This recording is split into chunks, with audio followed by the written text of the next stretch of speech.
Wish you a merry Christmas. இயேசு கிறிஸ்துவின் பிறந்த நாளிலே உங்களுக்கு என்னுடைய கிறிஸ்துமஸ் வாழ்த்துக்களை சொல்லுகிறதில் மகிழ்ச்சி அடைகிறேன். இயேசு உங்களை ஆசீர்வதித்து உங்களை எல்லா வகையிலும் பெருக செய்வாராக. பெரியவர்களை விட சிறுவர்களுக்கு மிகவும் பிடித்த நாள் எதுவென்றால் அந்த நாள்தான் இயேசு பிறந்த நாள். அந்த நாளில் சிறுவர்களாகிய உங்களுக்கு புத்தாடைகள் கிடைக்கும். பலவித இனிப்புகளை சாப்பிடுவீர்கள். உங்கள் மகிழ்ச்சிக்கு அளவே இல்லை. அவருடைய பிறப்பு விவரிக்க முடியாத ஒரு அற்புத நாள். அவர் பிறந்தபோது தேவ தூதர்கள் பரலோகத்திலிருந்து பூமிக்கு இறங்கி வந்து வாழ்த்தினார்கள் என்பதை அதிலிருந்து நாம் தெரிந்து கொள்ளலாம். லூக்கா 2வது அதிகாரம் 13-14 வசனங்கள். அந்த க்ஷணமே பரமசேனையின் திரள் அந்த தூதனுடனே தோன்றி, உன்னதத்தில் இருக்கிற தேவனுக்கு மகிமையும் பூமியிலே சமாதானமும் மனுஷர் மேல் பிரியமும் உண்டாவதாக என்று சொல்லி தேவனை துதித்தார்கள். கர்த்தருக்கு பயந்து அவர் வழிகளில் நடந்த சிறுவர்கள் பிற்காலத்தில் அரிய பெரிய செயல்களை செய்தனர். அப்படிப்பட்டவர்களின் பெயர்கள் சரித்திரத்தில் இன்றும் இடம்பெற்றிருக்கிறதை காணலாம். அவர்கள் ஒரு சகாப்தம்.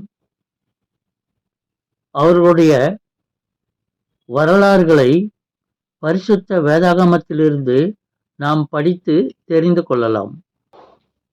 ஆபிரகாமின் குமாரன் ஈசாக்கு தன் சிறுவயதிலிருந்தே ஆண்டவருக்கு பயந்து அவர் வழிகளில் நடந்து வந்ததை பரிசுத்த வேதாகமத்தில் காணலாம்.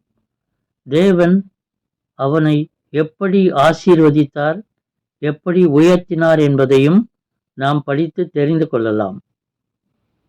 மேலும் தானியேல் தேவனிடத்தில் மிகுந்த பக்தி வைராக்கியம் உள்ளவனாய் இருந்தபடியினால் அவனுடைய எதிரிகள் அவனை சிங்கக்கெபியிலே போட்ட பிறகும் தேவன் தேவ தூதர்களை வைத்து அந்த சிங்கங்களின் வாய்களை கட்டி போட்டு அவனை காப்பாற்றி அவனை உயர்த்தினார் என்பதையும் நாம் காணலாம். இயேசு சிறுவர்கள் வாழ்வில் ஒளியேற்றி அவர்களுக்கு சிறந்த எதிர்காலத்தை அமைத்து தருவார். அவரை ஏற்றுக்கொண்ட அனைவரையும் அவர் மறப்பதில்லை. இயேசுதான் இந்த உலகிலுள்ள மக்களை ரட்சிக்க பூமியிலே தேவமைந்தனாக பிறந்தார். அவர் உன்னையும் ஒரு நாள் ரட்சிப்பார். லூக்கா 2வது அதிகாரம் 8-12 வசனங்கள் வரை. அப்பொழுது அந்த நாட்டிலே மேய்ப்பர்கள் வயல்வெளியில் தங்கி ராத்திரியிலே தங்கள் மந்தையை காத்து கொண்டிருந்தார்கள். அவ்வேளையில் கர்த்தருடைய தூதன் அவர்களிடத்தில் வந்து நின்று, கர்த்தருடைய மகிமை அவர்களை சுற்றிலும் பிரகாசித்தது. அவர்கள் மிகவும் பயந்தார்கள்.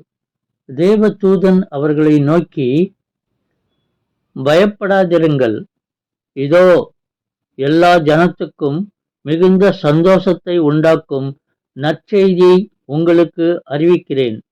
இன்று கர்த்தராகிய கிறிஸ்து என்னும் இரட்சகர் உங்களுக்கு தாவீதின் ஊரிலே பிறந்திருக்கிறார். பிள்ளையை துணிகளில் சுற்றி முன்னணையிலே கிடத்தியிருக்க காண்பீர்கள். இதுவே உங்களுக்கு அடையாளம் என்றான். இயேசு ஒருவரை சந்தித்தால் அவருடைய பழைய வாழ்க்கை ஒழிந்து போகும்.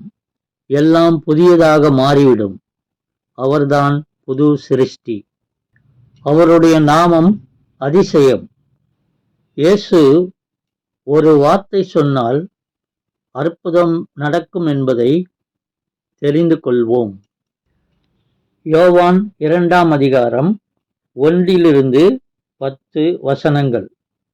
3ஆம் நாளிலே கலிலேயாவிலுள்ள கானா ஊரிலே ஒரு கல்யாணம் நடந்தது. இயேசுவின் தாயும் அங்கே இருந்தாள்.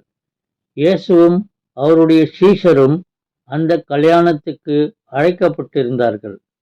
அங்கே கல்யாணத்தில் திராட்சரசம் எல்லோருக்கும் கொடுத்தார்கள். ஆனால் அங்கே திராட்சரசம் குறைவுபட்டது. யூதர்கள் தங்களை சுத்திகரிக்கும் முறைமையின்படியே ஒவ்வொன்று 2-3 குடம் தண்ணீர் கொள்ளத்தக்க 6 கற்சாடிகள் அங்கே வைத்திருந்தது.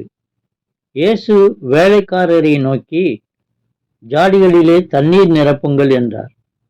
அவர்கள் அவைகளை நிறைய நிரப்பினார்கள். அவர் அவர்களை நோக்கி, நீங்கள் இப்பொழுது மொண்டு பந்தி விசாரிப்புக்காரனிடத்தில் கொண்டு போங்கள் என்றார். அவர்கள் கொண்டு போனார்கள். அந்த திராட்சரசம் எங்கே இருந்து வந்ததென்று தண்ணீரை மொண்ட வேலைக்காரருக்கு தெரிந்ததே அன்றி பந்தி விசாரிப்புக்காரனுக்கு தெரியாததினால் அவன் திராட்சரசமாய் மாறின தண்ணீரை ருசி பார்த்தபோது மணவாளனை அழைத்து, எந்த மனுஷனும் முன்பு நல்ல திராட்சரசத்தை கொடுத்து ஜனங்கள் திருப்தி அடைந்த பின்பு ருசி குறைந்ததை கொடுப்பான். நீரோ நல்ல ரசத்தை இதுவரைக்கும் வைத்திருந்தீரே என்றான். இவ்விதமாக இயேசு இந்த முதலாம் அற்புதத்தை கலிலேயாவிலுள்ள கானா ஊரிலே செய்து தம்முடைய மகிமையை வெளிப்படுத்தினார். அவருடைய சீஷர்கள் அவரிடத்தில் விசுவாசம் வைத்தார்கள். இயேசுவின் வசனங்களை கேட்டுக்கொண்டிருக்கிற நீங்கள் இயேசுவை விசுவாசித்தால் உங்கள் வாழ்விலும் அற்புதம் நடக்கும். இயேசு கிறிஸ்து இன்றும் ஜீவனோடு இருக்கிறார். அவர் மாறாதவராயிருக்கிறார். எபிரேயர் 13ஆம் அதிகாரம் 8வது வசனம். இயேசு கிறிஸ்து நேற்றும் இன்றும் என்றும் மாறாதவராயிருக்கிறார். நீங்கள் அவரை நோக்கி கூப்பிட்டால் அவர் உங்களுக்கு பதில் தருவார். நீங்கள் பெரிய காரியங்களை செய்வீர்கள்.